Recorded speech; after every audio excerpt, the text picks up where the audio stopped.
Assalamualaikum warahmatullahi wabarakatuh. Alhamdulillahilladzi wassalatu wassalamu ala asyrofil anbiya'i wal mursalin wa ala alihi washabihi ajmain amma ba'd. Baiklah teman-teman, pada kesempatan kali ini saya akan menjelaskan materi fonologi mengenai organ alat ucap pada manusia, atau dalam istilah bahasa Arab adwatun nutq.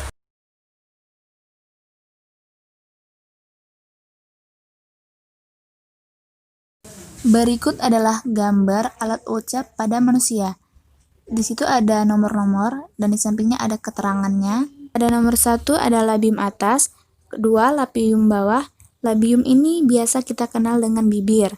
3 dentum, 4 alveolum, 5 palantum, 6 velum, 7 uvula, 8 paring, 9 kerongkongan, 10 tenggorokan, 11 pita suara, 12 epiglotis, 13 akar lidah, 14 dorsum, 15 lidah, 16 daun lidah, dan 17 ujung lidah. Dalam istilah bahasa Arab, lidah adalah al-lisan, bibir as-syafatan, gigi al-asnan, gusi al-lusah, langit-langit keras as-solbul hanaku, langit-langit lunak al-hanakul lain, rongga kerongkongan al-hakun, pangkal tenggorokan al-hanjaroh. Baiklah, yang pertama ada paru-paru. Seperti yang kita ketahui, paru-paru merupakan organ alat ucap pada manusia. Nah, udara dari paru-paru tersebutlah yang menjadi sumber bunyi. Yang kedua, ada pangkal tenggorok, laring, atau dalam istilah bahasa Arabnya ada al-hanjaroh. Pangkal tenggorok ini terdiri dari 4 bagian. Yang pertama ada tulang rawan krikoid, yang kedua ada tulang rawan arytenoid, sepasang pita suara, dan yang terakhir ada tulang rawan tiroid. Sistem otot arytenoid ini dapat mengatur pergerakan pita suara, seperti dapat membuka lebar, membuka, menutup, dan menutup rapat. Dengan membuka dan menutupnya pita suara, ini mengakibatkan adanya celah atau ruang di antara dua pita suara tersebut. Pita suara atau glotis terbuka dalam menghasilkan bunyi yang tak bersuara dan tertutup dalam menghasilkan bunyi yang bersuara. Terakhir, tertutup rapat ketika menghasilkan bunyi hamzah. Selanjutnya dalam organ alat ucap ada rongga kerongkongan atau paring. Dalam istilah bahasa Arabnya adalah al-hakun. Paring ini terletak di antara pangkal tenggorok dengan rongga mulut dan rongga hidung. Fungsi utamanya ini untuk saluran makanan dan minuman. Kalau dalam bunyi suara, fungsi utamanya adalah sebagai tabung udara yang ikut bergetar apabila pita suara bergetar. Yang keempat ada langit-langit lunak atau velum. Dalam istilah bahasa Arab disebut juga al-hanakul lain. Dalam bernapas normal, langit-langit lunak dan anak tekak ini menurun sehingga memungkinkan terjadinya keluar masuk udara melalui rongga hidung. Dalam pembentukan bunyi atau pada saat menguap, nah, langit-langit lunak ini dan anak tekak terangkat ke atas menutup rongga hidung. Yang kelima ada langit-langit keras atau palantum. Dalam istilah bahasa Arabnya ada al-solabul hanaqo. Dalam bunyi bahasa, langit-langit keras ini nih fungsinya sebagai artikulator pasif, sedangkan artikulator aktifnya adalah lidah dan bagian tengah lidah. Keenam, ada gusi dalam atau alveolum. Dalam istilah bahasa Arab adalah al-lisah, terdiri dari gusi belakang, ceruk gigi, lengkung gigi, dan lekuk gigi. Nah, fungsinya itu juga sama seperti yang tadi, yaitu sebagai artikulator pasif. Yang ketujuh ada gigi atau dental. Dalam istilah bahasa Arabnya ada al-asnan.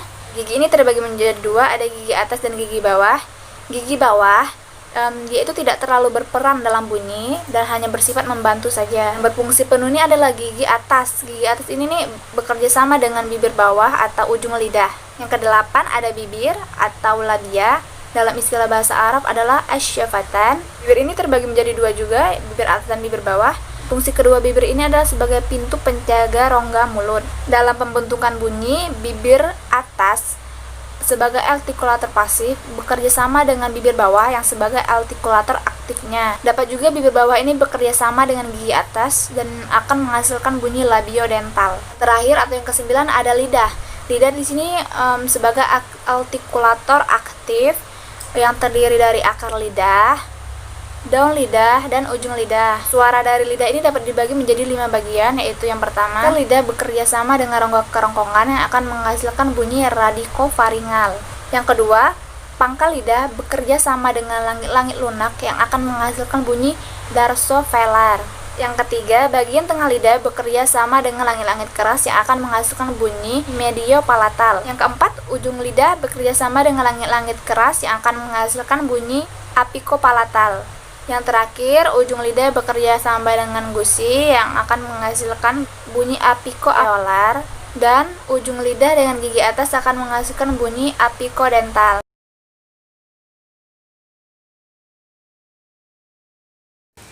Pada tabel 2.3, artikulator dan tempat pengucapan konsonan bahasa Arab. Tempat hambatan atau makanul aqabah, keterangan atau maklumat, simbol bunyi romusul aswad. Yang pertama ada bilabial atau syafawi, yaitu bunyi yang keluar lewat bibir atas dan bibir bawah secara bersamaan. Simbolnya huruf ba, mim, dan waw. Kedua, labiodental atau asnani syafawi, yaitu bunyi yang keluar lewat bibir bawah dan gigi atas. Simbolnya fa. Ketiga, dental atau asnani, yaitu bunyi yang keluar melalui ujung lidah dan gigi bagian dalam. Simbolnya huruf ta, da, to, dan do. Keempat, interdental atau ba'i asnaniyah, yaitu bunyi yang keluar dari ujung lidah antara gigi atas dan gigi bawah. Simbolnya huruf sa, za, so, dan zo. Kelima, alveolar atau as-sawiyun, yaitu bunyi yang dihasilkan oleh berdekatannya atau bersentuhannya ujung lidah. Simbolnya sa, za, la, na, dan ro. Yang keenam ada alveolar palatal atau as-sawiyul qoriyun, yaitu bunyi yang keluar lewat lidah mendekati gusi. Simbolnya huruf jim dan sya. 7. Palatal atau qoriyun, yaitu bunyi yang dihasilkan oleh berdekatannya atau bersentuhannya ujung lidah dengan langit-langit mulut. Simbolnya itu huruf ya. 8. Velar atau tobaki, yaitu bunyi yang keluar lewat pangkal lidah dan belakang pangkal langit-langit. Simbolnya huruf ka, kho, dan ro. Kesembilan, uvular atau halaki, yaitu bunyi yang keluar melalui halq atau kerongkongan. Simbolnya itu huruf ko, ha, dan ain. 10. Glotal atau khanjari, yaitu bunyi yang keluar melalui tenggorokan. Simbolnya hamzah dan ha. Dilihat dari segi bersuara atau tidaknya, konsonan Arab dapat dikelompokkan sebagai berikut. Yang pertama, konsonan tak bersuara atau mahmus, yaitu bunyi yang keluar tanpa menggetarkan pita suara. Contohnya huruf ta, to, ka, ko, hamzah, fa, sa, so, shin, ho, ha, dan ha. Selanjutnya yang kedua, konsonan bersuara atau majhurun, yaitu bunyi yang keluar dengan menggetarkan pita suara. Contoh hurufnya ba, da, do, ja, za, zo, ghain, ain, ma, na, la, ro, wa, dan ya. Mungkin itu saja yang dapat saya sampaikan. Apabila banyak kesalahan atau kekeliruan dalam video ini, saya mohon maaf dikarenakan saya juga masih belajar. Sekian, wassalamualaikum warahmatullahi wabarakatuh.